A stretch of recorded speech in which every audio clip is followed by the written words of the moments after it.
My name is Elizabeth Pearson, and I'm an executive career and success coach for executive women. So that means women who are in a senior leadership position to C-suite or an entrepreneurial role within an organization. So I work with them to help them overcome mindset blocks and get unstuck.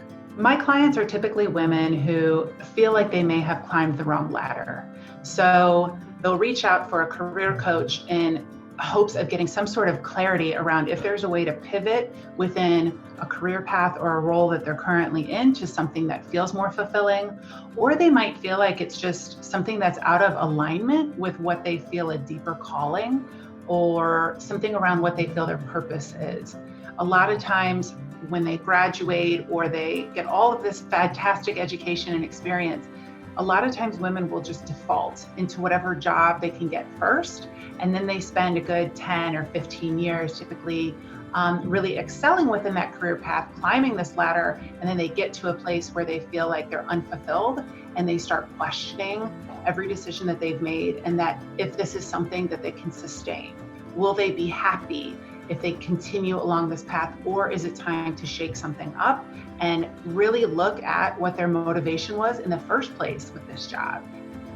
Typically, after I work with clients, they feel a deeper level of security.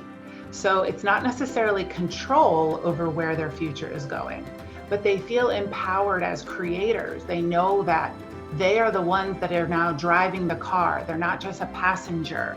The result, the ideal result that almost every single client has gotten is this renewed sense of self-empowerment, that they are limitless.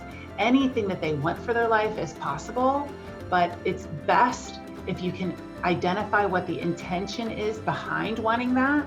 And when you do that, you really start working from this place of allowing things into your life rather than grinding and hustling and putting forth a lot of effort.